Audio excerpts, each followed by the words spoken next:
Which one of the following does correctly match a sexually transmitted disease with its pathogen? So first option is syphilis, treponema pallidum. This is absolutely correct. यही इसका causative agent होता है. Gonorrhoea का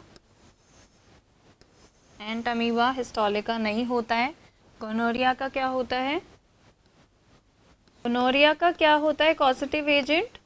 नीसेरिया, gonorrhea, or we can call it gonococcus.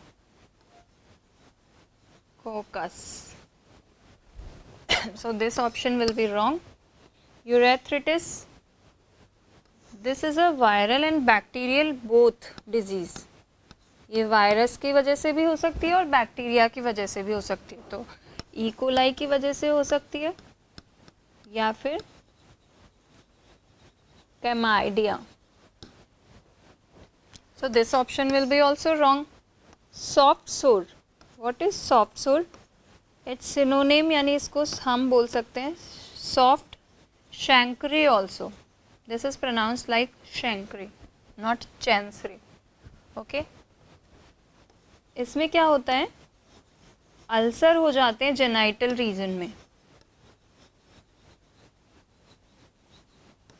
Genital reason में ulcer हो जाते हैं. उस डिजीज़ को हम बोलते हैं सॉफ्ट सोर या सॉफ्ट शैंकरी. इसका कॉसेटिव एजेंट क्या है? Haemophilus ड्यूक्रेई. So this option is also wrong. Only A is correctly matched.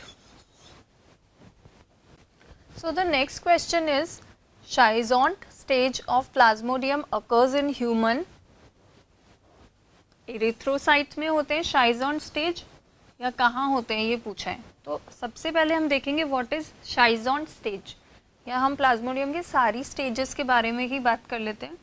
सबसे पहले जो स्पोरोजोइड्स होंगे वो एनाफिलिस से जाएंगे ह्यूमन में. बहुत सारे स्पोरोजोइड्स जो है हाफ एन आवर या 1 आवर अच्छे से घूमेंगे बॉडी में. घूमने के बाद ये लिवर सेल को इन्फेक्ट करेंगे. बहुत सारी स्पोरोजोइड्स तो डिस्ट्रॉय की जाएगी हमारी ब्लड सेल्स के द्वारा. उसके बाद भी जो बच जाएंगे स्पोरोजोइड्स वो लिवर सेल्स में जाएंगे. तो जब ये लिवर सेल्स में जा रहे हैं उस स्टेज को हमने बोला है Schizont स्टेज.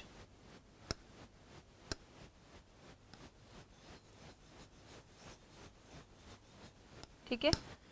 उसके बाद क्या हो रहा है, किस में चेंज होते हैं फिर स्पोरोजोइड्स, हमने बात की थी. फिर ट्रोफोजोइट में चेंज होते हैं, फिर मीरोजोइट्स में चेंज होते हैं.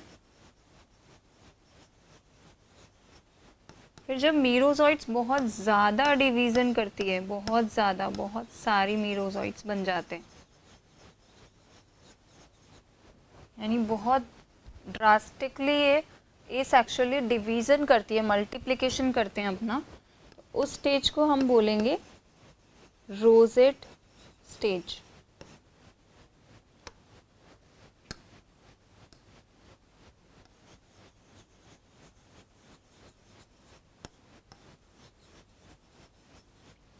ठीक है.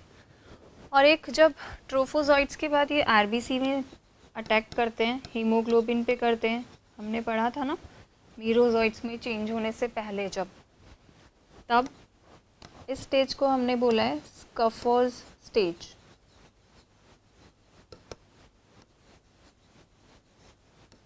तो हमारे पास कौन कौन सी स्टेज हुई है? स्कफोल्ड, आप ये नोट कर सकते हो, स्कफोल्ड स्टेज, रोजेट स्टेज और Schizont स्टेज. जब भी स्कफोल्ड स्टेज आएगी मतलब आरबीसी ट्रोफोजोइट से रिलेटेड है ये. जब भी इन दोनों का नाम आ जाए तो आपको पता होना चाहिए स्कफर स्टेज बोलेंगे इसको। रोजेट में क्या होगा, मीरोजॉइट्स का जब भी नाम आएगा तो रोजेट स्टेज क्या है, मीरोजॉइट से रिलेटेड है। यानी मीरोजॉइट जब बहुत ज़्यादा डिवीजन करेगी सेक्सुअली, अपना नंबर बढ़ा देंगे बहुत ज़्यादा जब मीरोजॉइट्स, उस स्टेज को हमने बोला है रोजेट स्टेज। ठीक है।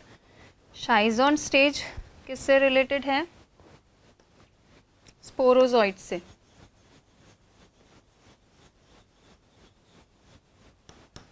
तो ये याद रखना। ठीक है। इसमें आप ऐसे कर सकते हो कि SH और SP दोनों मैच कर रहे हैं लेटर्स, लेकिन यहाँ ये भी ध्यान रखना है स्कफर स्टेज होगी ट्रोफोजॉइट से रिलेटेड, रोजेट स्टेज है मीरोजॉइट से, मीरो तो रोजेट, मीरोजेट ऐसे याद कर लो, मीरोजेट।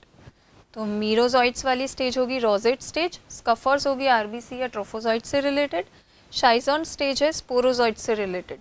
तो स्पोरोजॉइट्स लिवर सेल से भी कनेक्टेड है और इरिथ्रोसाइट से भी है, तो C option will B right.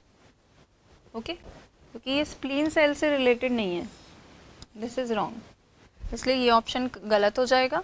ऊपर वाले दोनों सही हैं लेकिन दोनों इंक्लूड हैं, इसलिए दोनों जिस ऑप्शन में है एरिथ्रोसाइट्स भी है और लिवर सेल्स भी है C ऑप्शन में, इसलिए हमने C ऑप्शन राइट किया है।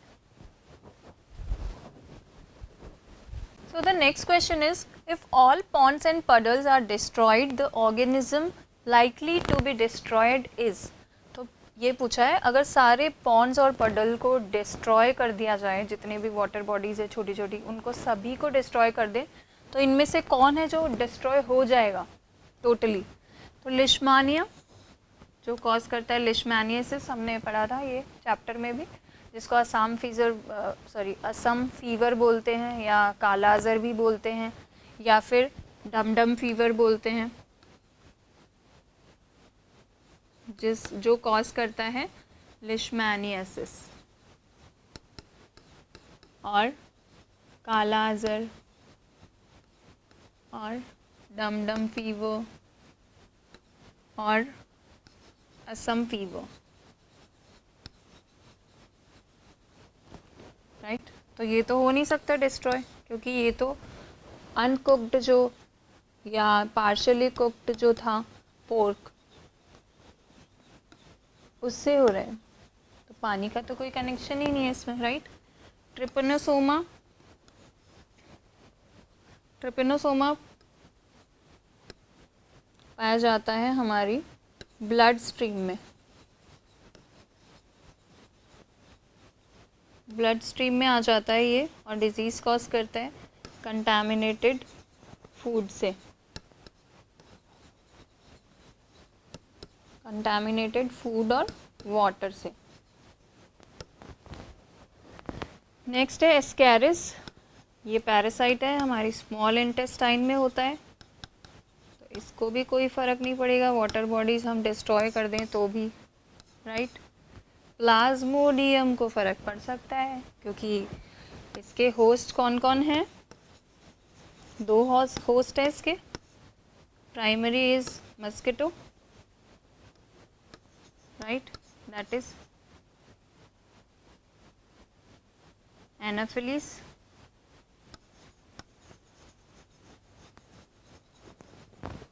And second is human.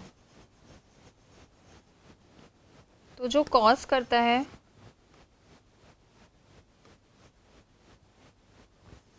Malaria disease, तो अगर पानी ही नहीं होगा तो जो फर्टिलाइजेशन है एनाफिलीज मस्किटोज़ का, मेनली वहीं पर फर्टिलाइजेशन होता है, वाटर बॉडीज़ में ही पाए जाते हैं। इसीलिए कहते हैं ना कि डेंगू और मलेरिया ना हो उसके लिए हमें पानी इकट्ठा नहीं रखना चाहिए घर में, क्योंकि मस्किटो वहीं पर फर्टिलाइजेशन करेंगे और जब फर्टिलाइजेशन करेंगे तभी ये होस्ट इनमें आएगा और ह्यूमन में ट्रांसमिट होगा। तो ये फर्टिलाइजेशन ही नहीं कर पाएंगे तो एनाफिलीज भी नहीं होगा, ज़िंदा नहीं रहेंगे ना, उनकी भी कम्युनिटी नंबर पे, मतलब उनके स्पीशीज़ पे भी फ़र्क पड़ेगा, नंबर कम हो जाएगा उनका, तो प्लाज्मोडियम ख़त्म हो जाएगा। सो this option is correct. So the next question is, give the correct matching of causative agent, germ and disease.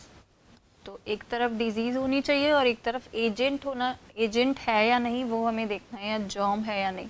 तो फर्स्ट है एनाफिलीज मलेरिया. तो एनाफिलीज कॉज तो करता है मलेरिया को, but this is not an agent और germ. ये agent मतलब कॉजेटिव एजेंट ये नहीं है, ये वेक्टर है, मतलब ये कैरी कर रहा है प्लाज्मोडियम को. प्लाज्मोडियम को ये कैरी करके ह्यूमन तक लेके जा रहा है जब ये ह्यूमन का ब्लड सक कर रहा है तब. So this is a vector only और carrier we can say it. So this option will be wrong.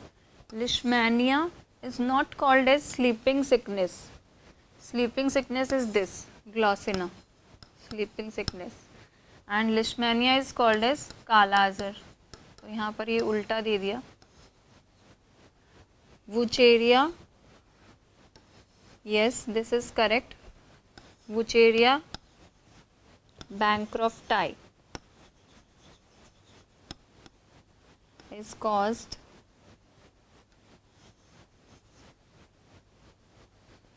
this is an agent which causes filariasis.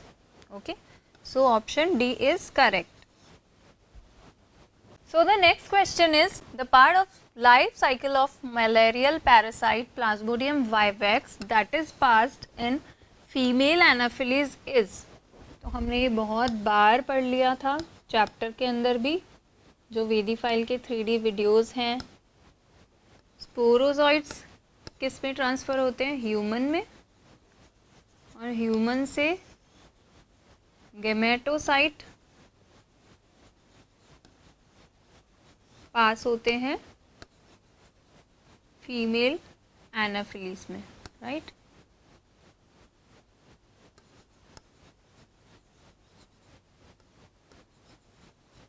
अब ये गैमेटोसाइट जब फीमेल एनाफिलीज में ट्रांसफ़र होंगे, उसके बाद ये क्या बनाते हैं?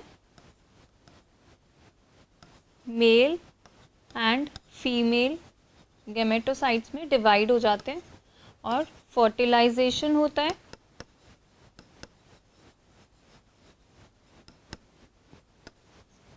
जाइगोट बनता है और जाइगोट से बनते हैं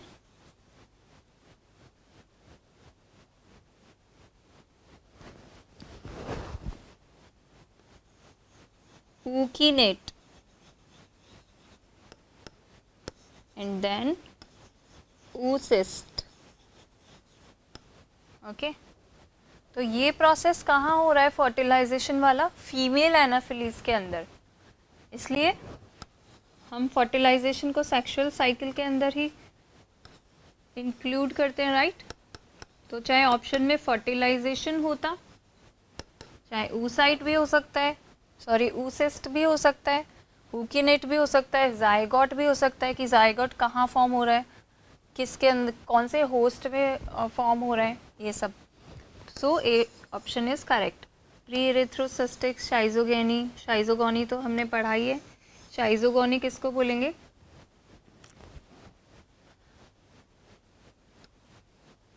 जब स्पोरोजॉइट एंटर कर रहे थे एरिथ्रोसाइट में और लिवर सेल में, that was called as schizogony stage. Okay, तो इससे तो कनेक्शन ही नहीं है इनका फर्टिलाइजेशन का. So all options these are wrong. B, C and D, and A will be correct only. So the next question is, African sleeping sickness is due to. Sleeping sickness हमने देखा था, this is not the agent, this is not the causative agent. Yes, Trypanosoma gambiens is the right causative agent, and this is transmitted by Glossina palpalis, that is called as tsetse fly. Due to this fly, Trypanosoma gambiens causes sleeping sickness in the patient, and this is also wrong. Next question is malignant tertian malarial parasite belongs to class. तो malignant मतलब जो severe होता है, बहुत ज़्यादा strongly जो malaria होता है, स्ट्रॉन्ग फीवर होता है जिसमें बहुत ज़्यादा सिम्टम्स होते हैं, बहुत ज़्यादा प्रॉब्लम होती है, उसको हम बोलते हैं मैलिग्नेंट। और जिसमें कम होती है उसको हम बोलते हैं बिनाइन। सो बिनाइन मलेरिया होता है इन दोनों से, और इससे होता है मीडियम, ना बिनाइन है ना मैलिग्नेंट है, medium range. So the correct option is a. So next question is, who discovered plasmodium in RBC of human beings? So Laveran did this. He discovered it in 1880 and he got a Nobel Prize also. He got a Nobel Prize in 1907.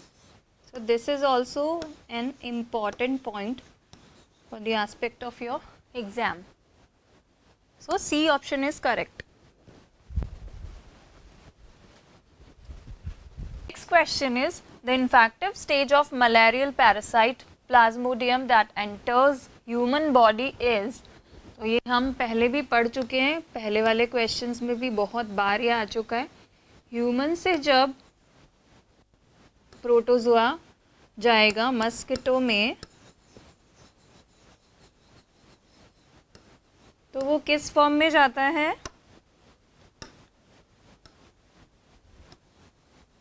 तो वो जाएगा gametocyte के form में। और जब mosquito से human में जाएगा तो ये जाएगा स्पोरोजोइट फॉर्म में। तो ह्यूमन में इन्फेक्टिव स्टेज कौन सी है? स्पोरोजोइट। और मस्किटो के लिए इन्फेक्टिव स्टेज कौन सी है जो ह्यूमन से मस्किटो में ट्रांसफ़र करेगी? That is gametocyte. और फिर मस्किटो में होगा फर्टिलाइजेशन।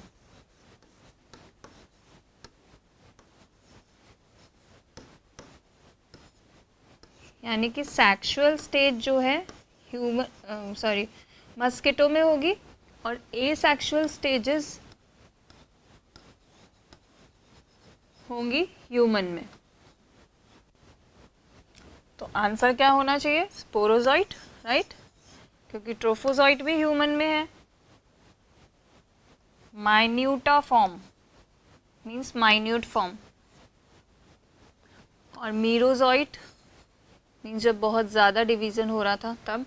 माइन्यूट फॉर्म मतलब जब ये गैमेटोसाइट्स मेल गैमेटोसाइट और फीमेल गैमेटोसाइट में चेंज हो रहे हैं, मतलब मेगा गैमेटोसाइट और micro gametocyte, that is called as minuta form. So sporozoite is the answer.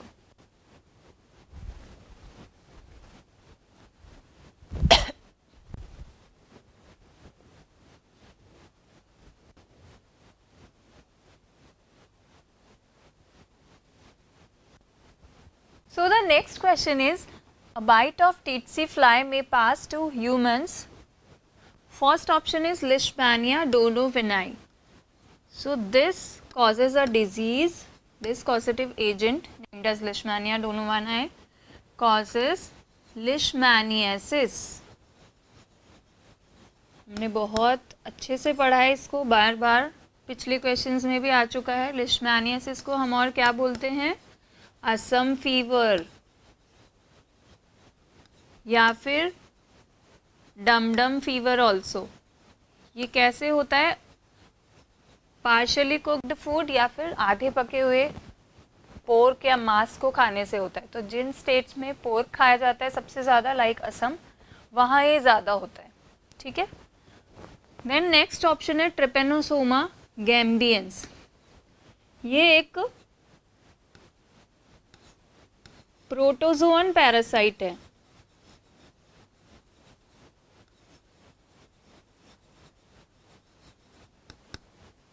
जिसको कि टेस्टी फ्लाई लेकर जाती है ह्यूमन तक। तो ये ह्यूमन से टेट्सी फ्लाई में और टेट्सी फ्लाई से ह्यूमन में सर्कुलेट करता रहता है। ठीक है। और बाइनरी फैशन से ये डिवाइड करता रहता है और अपना नंबर बढ़ाता रहता है। एंट अमीबा ई हिस्टोलिटिका, हमें पता ही है इससे कौन सी डिजीज होती है, amoebiasis, right.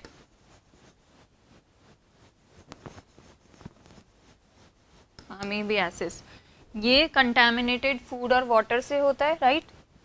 Then next is Plasmodium vivax, so इससे कौन सी डिजीज होती है, malaria, right. So correct option will B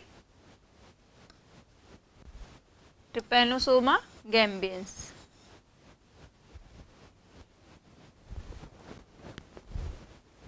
So the next question is malaria fever coincides with liberation of, so malaria fever कब होता है, ये पूछा गया है इसमें कि फीवर कब होता है, इनमें से क्या बनने पे फीवर होता है, इनमें से क्या बन रहा है कि जब फीवर होता है, ये पूछा गया। तो होता क्या है, हमने पढ़ा ही है, ये तो ह्यूमन से मस्किटो में कौन सी स्टेज जाती है, गैमेटोसाइट, राइट। और मस्किटो से ह्यूमन में कौन सी फॉर्म जा रही है, स्पोरोजोइट, राइट। तो जब स्पोरोजोइट ह्यूमन में जाता है तब क्या होता है, स्पोरोजोइट सबसे पहले जाएगा ब्लड से लिवर सेल में, राइट। अब लिवर सेल में जाके जब ये ब्लड में गया था तब ये ट्रोफोजोइट में चेंज हुआ था, राइट। देन ये लिवर सेल में जाके चेंज हुआ था, एसेक्सुअल रिप्रोडक्शन करता है, राइट। हमने पढ़ा है ये एसेक्सुअल रिप्रोडक्शन करके ये चेंज होता है मीरोजोइट में। तो जब ये मीरोजोइट्स में चेंज हो रहा होता है एसेक्सुअल रिप्रोडक्शन के थ्रू, हम एसेक्सुअल रिप्रोडक्शन को और क्या बोलते हैं, asexual reproduction is a type of schizogony. Schizogony में मल्टीपल फिजन आता है, जैसे क्योंकि ये एसेक्सुअल रिप्रोडक्शन हो रहा है इसलिए, तो मल्टीपल फिजन। तो अब हम इस स्टेप को इलैबोरेट करके बढ़ रहे हैं कि कैसे शाइजोगोनी में क्या क्या प्रोसेसेस होती हैं। तो शाइजोगोनी में क्या होता है, 2 स्टेप्स होते हैं।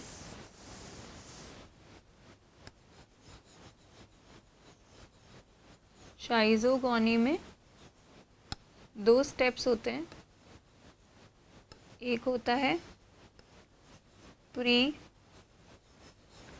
क्रिप्टोजेनिक और एक होता है एक्सोक्रिप्टोजेनिक,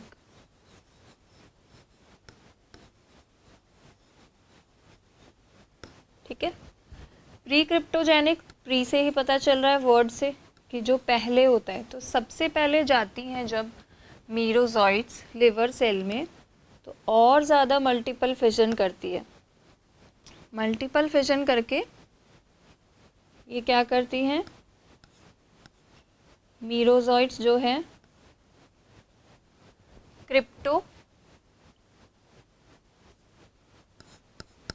मीरोजोइट्स जो हैं क्रिप्टोजोइट्स बनाती हैं।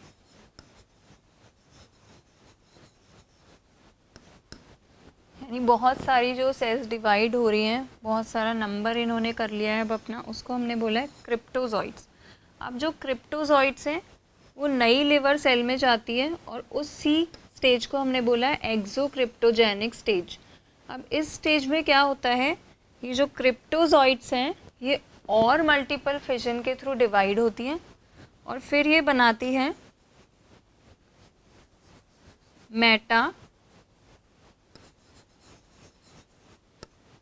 क्रिप्टोजोइट।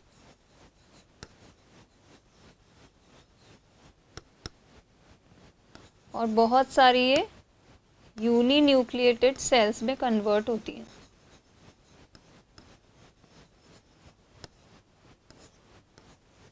आगे जाके फिर ये किस में चेंज होती है, मेटा क्रिप्टो मीरोजॉइट्स। ठीक है, तो ये दो प्रोसेस हो रहे हैं, कहाँ हो रहे हैं, जब ट्रोफोजॉइट से मीरोजॉइट्स बन रहे हैं और मीरोजॉइट्स डिवाइड हो रही है आगे मल्टीपल फिशन के थ्रू।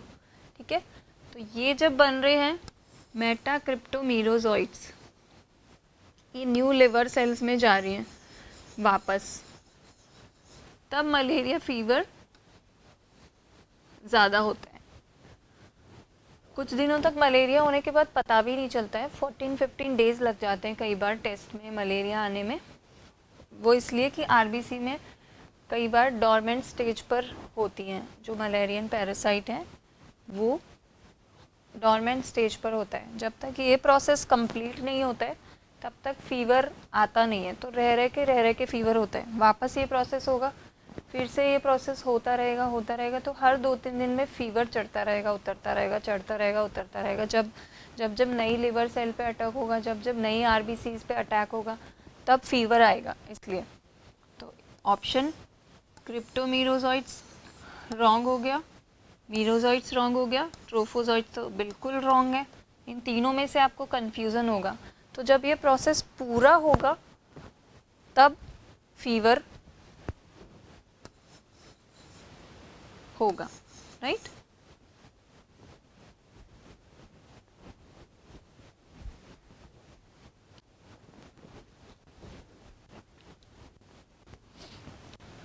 तो अगर इस क्वेश्चन में अगर ऑप्शंस में सिर्फ मीरोजॉइट्स, ट्रोफोजॉइट्स, स्पोरोजॉइट्स और ऊकेनेट्स सिर्फ ये दिया होता तो मीरोजॉइट्स आंसर होता, लेकिन हमें मीरोजॉइट्स के भी टाइप्स दे दिए, तो इनमें से एक्यूरेट आंसर होगा मेटाक्रिप्टोमीरोजॉइट्स। ठीक है, so the next question is the vector for sleeping sickness is, so sleeping sickness किसको बोलते हैं हम, trypanosomiasis, this is the disease which is called as sleeping sickness also। ये होती किसके थ्रू है,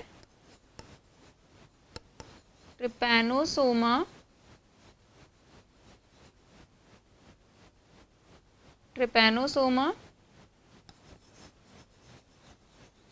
गैम्बियंस, और ये ह्यूमन में टीटसी फ्लाई के थ्रू जाती है।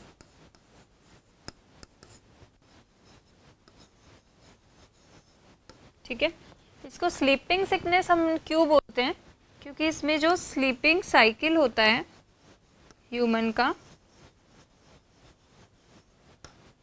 स्लीपिंग साइकिल या स्लीपिंग टाइम टेबल डिस्टर्ब हो जाता है। ऐसा नहीं है कि नाम से आप सोचो कि स्लीपिंग सिकनेस बोला हुआ है यानी बहुत ज़्यादा नींद आती है, नींद नहीं आती है प्रॉपर, बार बार डिस्टर्बेंस होता है नींद में, इसलिए इसको स्लीपिंग सिकनेस बोलते हैं। और इसका एक और नाम है, इसको हम बोलते हैं हैट से याद रखना, HAT hat.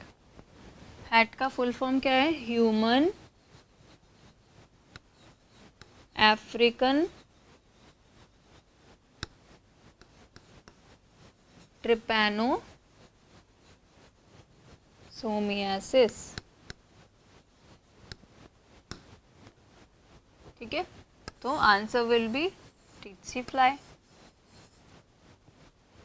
Question is the causal organism for African sleeping sickness is, so African sleeping sickness यानी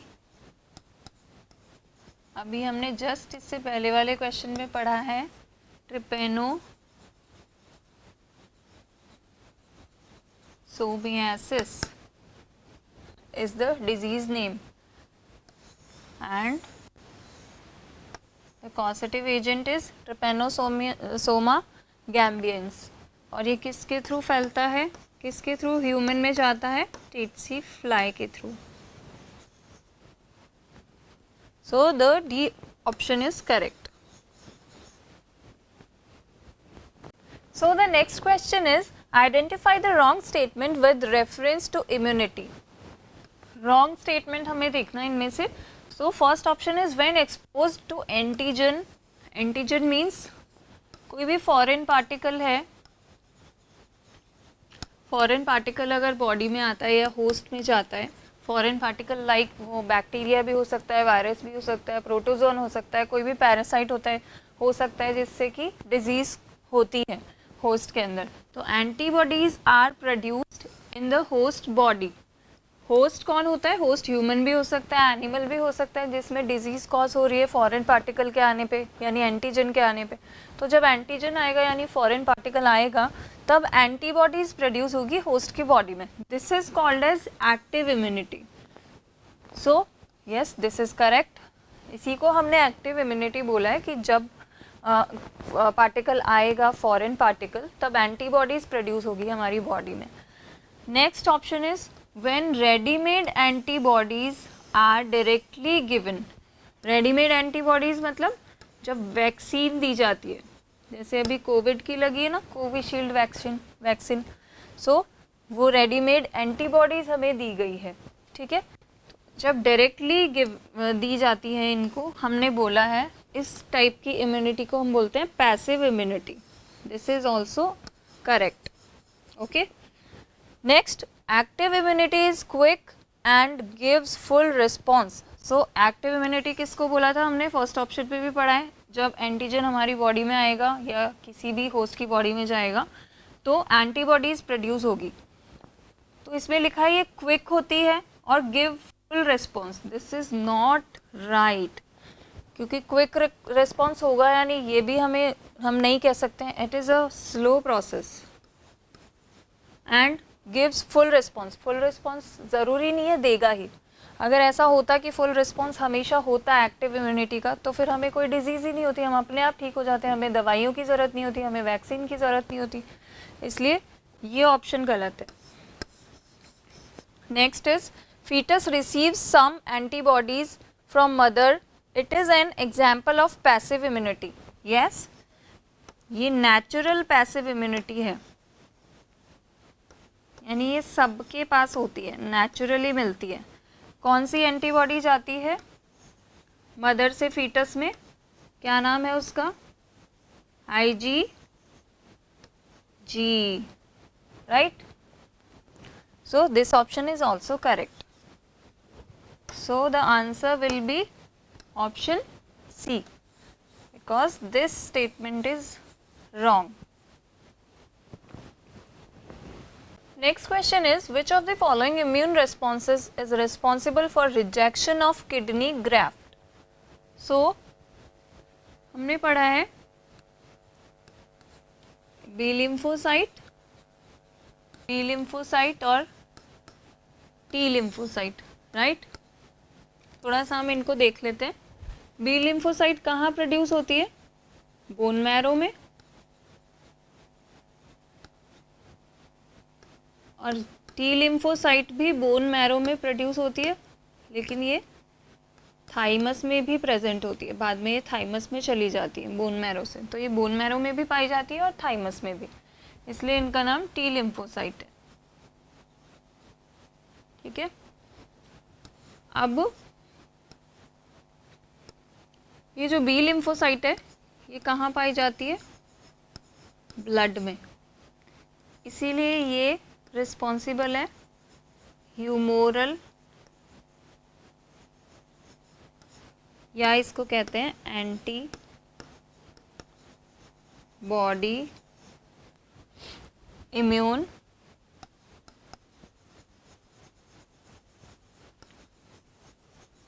रिस्पॉन्स के लिए रिस्पॉन्सिबल है ये, ठीक है। और ये है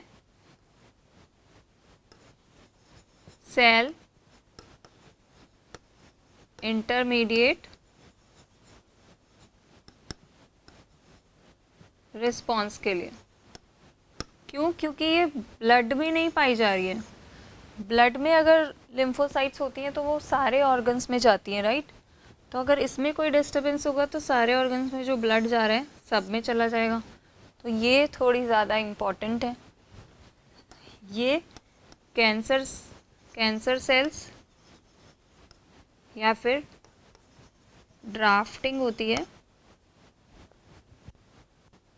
ग्राफ्टिंग होती है,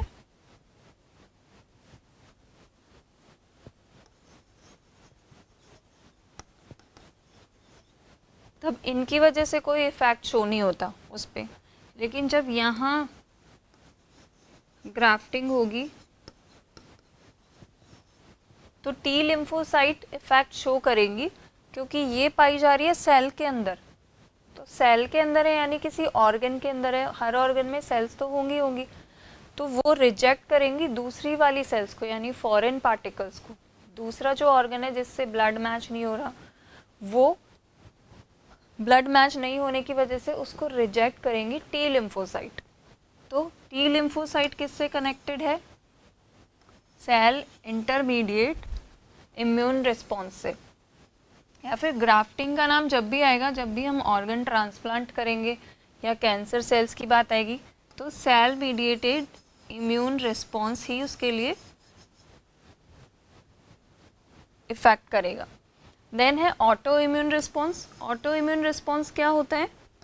जब खुद की सेल से हमें खुद ही बचना होता है, जब हमारी खुद की सेल्स ही खुद पे अटैक करने लगती है।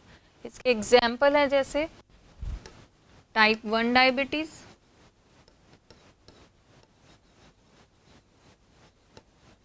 और एडिसन डिजीज़,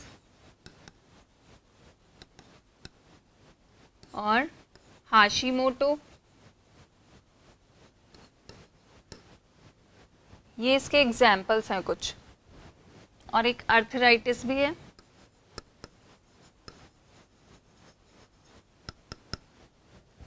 इन डिजीजेस में क्या होता है, हमारी सेल हमारी ही सेल पर अटैक करने लगती है, खुद ही पे।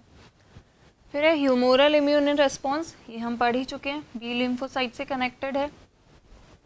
देन है इन्फ्लामेटरी इम्यून रिस्पॉन्स, जिसमें इन्फ्लेमेशन आ जाता है।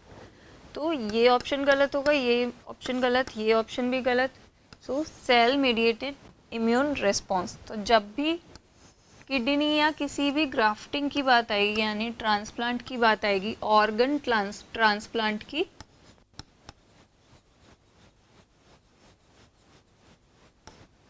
तब हमेशा याद रखना सेल मीडिएटेड इम्यून रिस्पॉन्स, ये आपका आंसर होगा।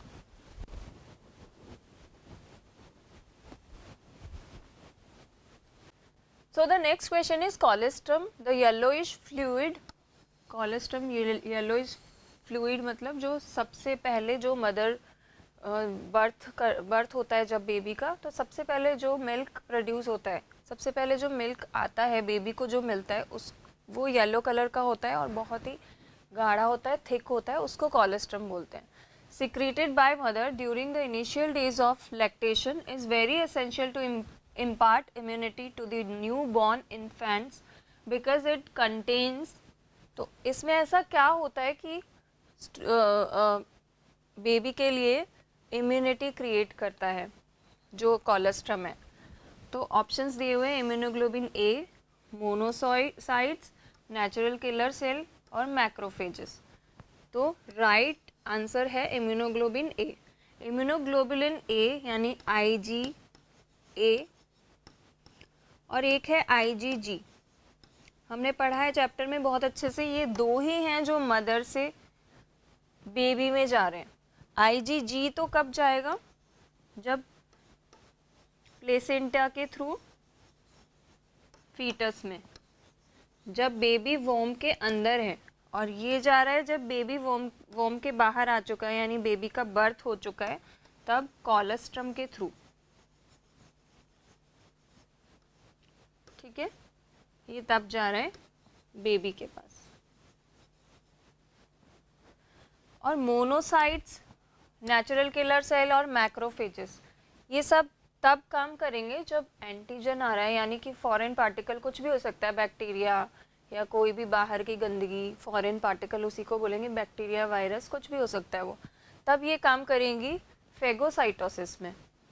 तो इसलिए ये तीनों ऑप्शन हो गए wrong. Answer will B immunoglobulin A, जो कि बी लिम्फोसाइट का टाइप है। आपको पता होगा बी लिम्फोसाइट के टाइप्स हैं, हमने ये भी बहुत अच्छे से पढ़ा है चैप्टर में। बी लिम्फोसाइट्स के टाइप है ना, IgG, IgA, ये तो हमने अभी पढ़ ही लिया है, IgM, IgE और IgD। ठीक है, तो G और A तो मदर से ट्रांसफ़र हो रहे हैं। M क्या होता है? First produced antibody. जब भी कोई फॉरेन पार्टिकल आएगा तो सबसे पहले एंटीबॉडी कौन प्रोड्यूस करेगा? IgM। ठीक है, जब एलर्जी होगी तब IgE।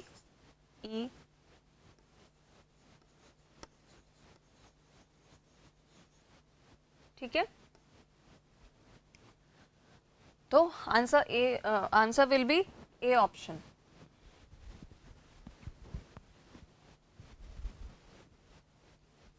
So the next question is, which of the following is not an autoimmune disease? So first option is psoriasis. Psoriasis क्या होता है? स्किन एक्सेस में जब स्किन बढ़ जाती है और इचिंग बहुत ज़्यादा होती है, इस डिजीज़ में इचिंग होती है बहुत ज़्यादा, इतनी ज़्यादा स्किन आ जाती है हर जगह पर कि दिखना भी मुश्किल हो जाता है पेशेंट्स के लिए। सो this is autoimmune disease. Next is rheumatoid arthritis. आपकी एनसीईआरटी में एक एग्जाम्पल ही दिया हुआ है ऑटोइम्यून का, राइट? तो ये भी एक ऑटोइम्यून डिजीज़ है। Then vitiligo, this is also an autoimmune disease. तो आंसर आपका क्या होगा? Alzheimer, Alzheimer's disease. Alzheimer's disease क्या होता है आपकी एनसीईआरटी में नहीं दिया हुआ है, लेकिन अगर आपको पता होएगा कि अल्जाइमर डिजीज़ क्या है तो भी आप करेक्ट आंसर कर पाओगे। अल्जाइमर डिजीज़ क्या होता है? ये एक न्यूरल डिसऑर्डर है।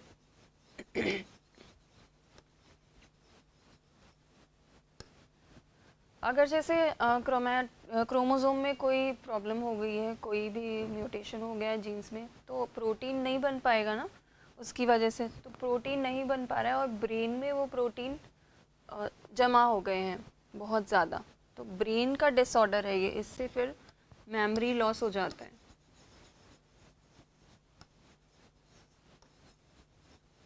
मेमोरी लॉस, तो बार बार चीज़ों को भूल जाते हैं, इसीलिए this will be the answer.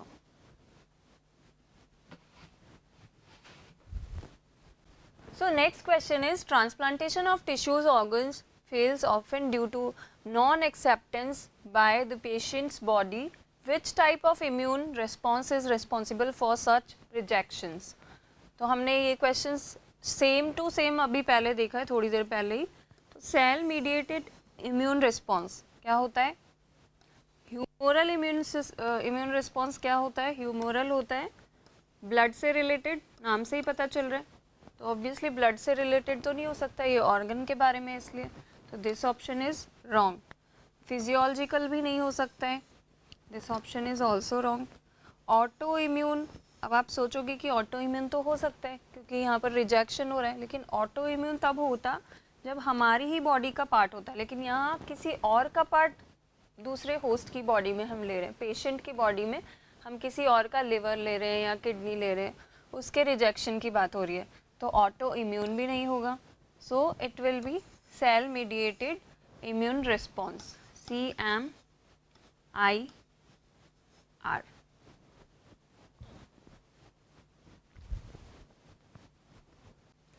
Next question is, MALT constitutes about %% of the lymphoid tissue in human body.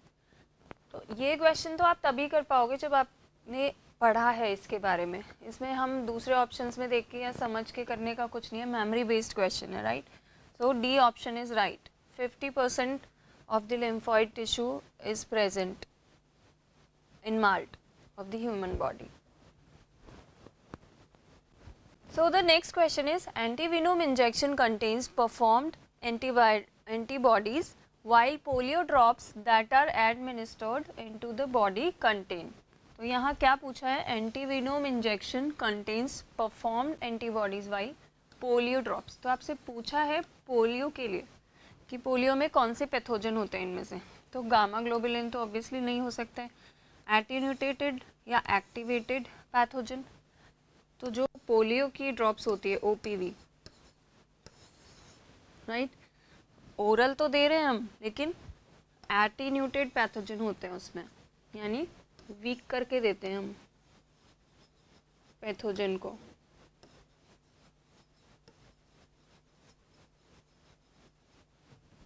ठीक है, activated pathogen will be wrong, activated नहीं होते हैं. हार्वेस्टेड एंटीबॉडीज, एंटीबॉडीज तो इसमें दी ही नहीं जाती हैं. एंटीबॉडीज दी जाती हैं आर्टिफिशियल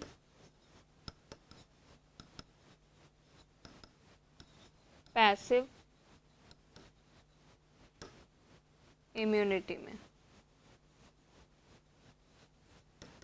सो ये ऑप्शन भी रॉन्ग हो गया. So B option is correct.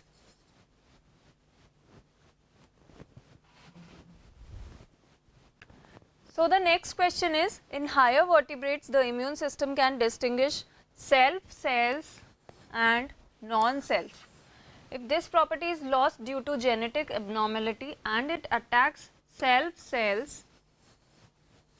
then it leads to, तो जब भी आप क्वेश्चन करेंगे तो जो इम्पॉर्टेंट वर्ड होंगे उसको ज़रूर से अंडरलाइन करना है ताकि हमसे सिली मिस्टेक ना हो पाए. ठीक है, तो यहाँ सेल्फ सेल अटैक के बारे में बोला गया है, तो सेल्फ सेल्स के अटैक से हम रिलेट करेंगे ऑप्शंस को.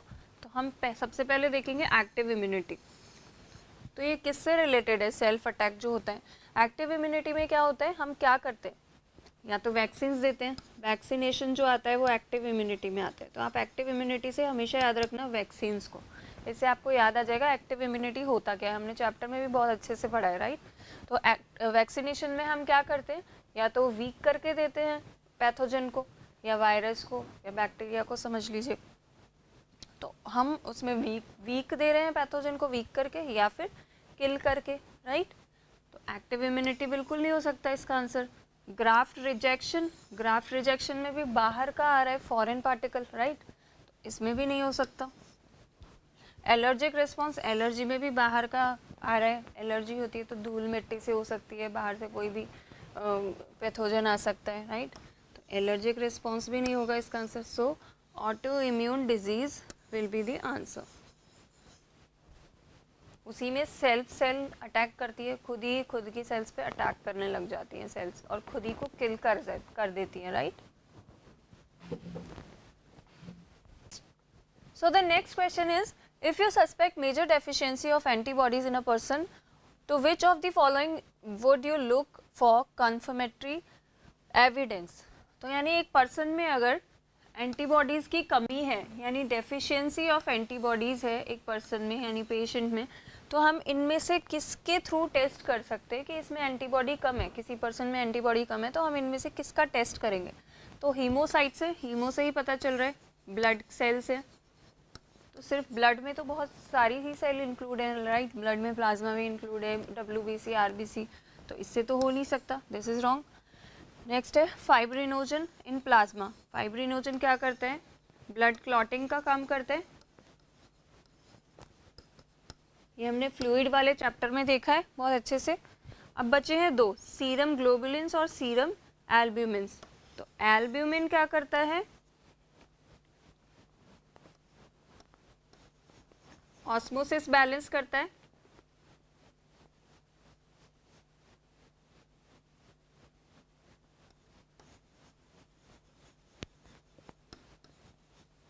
ऑस्मोसिस बैलेंस का काम करता है. So this will be also wrong. तो सीरम ग्लोबुलिन्स, और वैसे भी ग्लोबुलिन से भी पता चल रहा है, हमने इम्यूनोग्लोबुलिन्स पढ़े हैं, राइट. IgG, IgA, IgM, तो नाम से वैसे भी पता चल रहा है. So correct answer will B serum globulins. तो हम सीरम ग्लोबुलिन्स को लेकर टेस्ट करेंगे कि कितने ज़्यादा हैं. सीरम ग्लोबुलिन्स के नंबर से पता चलेगा कि पेशेंट में एंटीबॉडीज़ कम है या ज़्यादा है. ठीक है. So the next question is which of the following immunoglobulins does constitute the largest percentage in human milk. तो मिल्क का हमने कोलेस्ट्रम में पढ़ा है. स्पेशली कोलेस्ट्रम में भी होगा IgA. और अगर यहाँ पूछते कि सबसे ज़्यादा ह्यूमन बॉडी में कौन सा होता है तो होता है IgG. हमने पढ़ा है ना 75 to 80% ये होता है. ये 13% अप्रॉक्स, 13 to 14. ये होता है 1% से भी कम. ये होता है 3 to 10%. लेकिन यहाँ पूछा है मिल्क, इसलिए हमेशा जब भी क्वेश्चन सॉल्व करेंगे अंडरलाइन कर लेंगे जो पूछा गया उस पर. कहीं में पूछते हैं ना which statement is not true, तो वहाँ नॉट ट्रू पे अंडरलाइन करेंगे ताकि सिली मिस्टेक्स ना हो गलती से भी. Right. So A option is there. So the next question is grafted kidney may be rejected in patient due to. ये क्वेश्चन बहुत बार रिपीट हो चुका है. आई थिंक 3rd या 4th टाइम रिपीटेड है. तो हमने पढ़ाई है ये passive immune response. Graft kidney है यानी कोई भी ऑर्गन ट्रांसप्लांट करते हैं हम तो ह्यूमोरल हो नहीं सकता because it's related to blood. तो कोई भी ऑर्गन अगर हम ट्रांसप्लांट कर रहे हैं तो ऑब्वियसली ब्लड से रिलेटेड नहीं होगा. और है इनेट इम्यून रिस्पॉन्स. इनेट इम्यून रिस्पॉन्स भी नहीं हो सकता है. Right. Passive immune response, passive भी नहीं हो सकता है. पैसिव हम किसको बोलेंगे, जब पैसिव उसको बोलेंगे जब मदर से प्लेसेंटा में जा रहा है, दैट इज़ पैसिव. जिसका कि इफ़ेक्ट बहुत अच्छा होता है और क्विक होता है और कंफर्म है कि इसका रिस्पॉन्स मिलेगा ही मिलेगा. ठीक है. और इनेट क्या होता है, इनेट मतलब एक्टिव, इनेट मतलब इननेट, नेट मतलब नेटल यानी जो पहले से ही है हमारे अंदर रिस्पॉन्स, इम्यून रिस्पॉन्स. जैसे कि रोना. राइट. बच्चा रोता है तो हमने उसको सिखाया नहीं, वो पहले से लेके आया. तो रोना यानी आंसू के थ्रू भी, आंसू बहाना भी एक इम्यून रिस्पॉन्स है, वो भी इम्यूनिटी का काम करता है. टीयर्स भी. राइट. तो इसका आंसर होगा cell mediated immune response, CMIS. Next question is increased asthmatic attacks in certain seasons are related to. तो asthmatic attacks क्वेश्चन में ये पूछा है कि asthmatic attacks किसकी वजह से हो रहे हैं इन ऑप्शंस में से. तो फर्स्ट ऑप्शन है ईटिंग फ्रूट्स प्रिजर्व्ड इन टिन कंटेनर्स. ये बिल्कुल नहीं हो सकता. टिन से अस्थमा का दूर दूर तक बिल्कुल रिलेशन नहीं है. Right. Next low temperature. Low temperature से अगर अस्थमा हो रहा होता तो फिर जम्मू कश्मीर वालों को तो सभी को अस्थमा होता. राइट. वहाँ ज़्यादा परसेंटेज होता अस्थमा का. या US UK कंट्रीज़ जो हैं जहाँ लो टेम्परेचर है वहाँ भी होता. So this option is also absolutely incorrect. Then है हॉट एंड ह्यूमिड एनवायरनमेंट. वही बात हो गई, अगर हॉट एंड ह्यूमिड एनवायरनमेंट वालों को होता तो राजस्थान में बहुत लोगों को होता, जोधपुर में बहुत लोगों को होता, सहारा में बहुत लोगों को होता. Right. So inhalation of seasonal pollen, this will be the right answer. Pollens होते हैं ना, अगर पोलन्स हमारे नेज़ल चैम्बर से जाकर और रेस्पिरेटरी ट्रैक्ट में जाते हैं तो इरिटेशन होती है, उससे एलर्जी हो सकती है. अस्थमा होता क्या है, जब ब्रोंकियोल्स में स्वेलिंग आ जाती है, ब्रोंकियल्स फूल जाते हैं, स्वेलिंग आ जाती है, उसमें एलर्जी हो जाती है. राइट. ब्रोंकाई या ब्रोंकियोल्स की वजह से तब अस्थमा होता है. राइट. तो ये एलर्जी का ही एक टाइप है अस्थमा. अस्थमा और ज़्यादा बढ़ जाता है या फिर एलर्जी का एक टाइप बोल सकते हैं अस्थमा को. तो एलर्जी और अस्थमा दोनों को हम भाई भाई बोल सकते हैं. Okay. So B option will be the correct. Next question is lysozyme that is present in perspiration, saliva and tears destroys. तो जो लाइसोजाइम है इसको हम एंटीबैक्टीरियल भी बोलते हैं.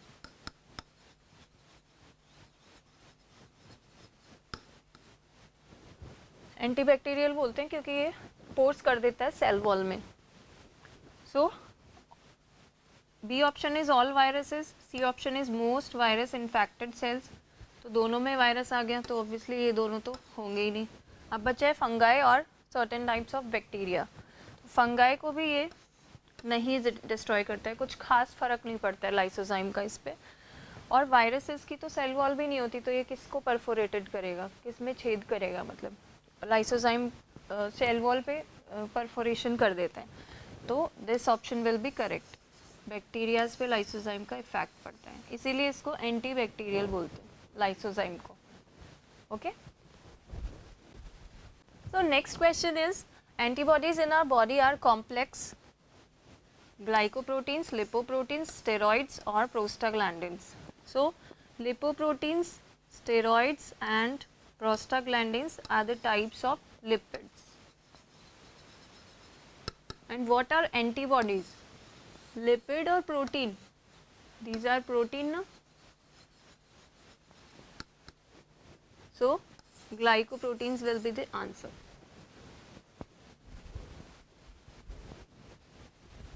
Next question is damage of thymus in a child may lead to. तो thymus को हमने पढ़ा था बोन मैरो में. Suppose this is bone marrow. Bone marrow की जो स्टेम सेल्स हैं वो बना रही हैं टी सेल्स, राइट. और टी सेल्स फिर जा रही हैं थाइमस में, राइट.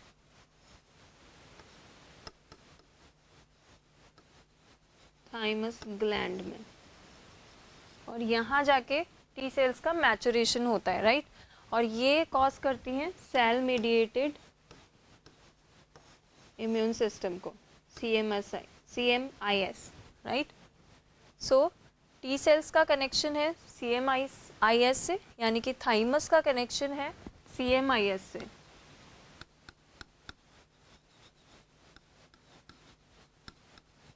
और जो बी लिम्फोसाइट्स है,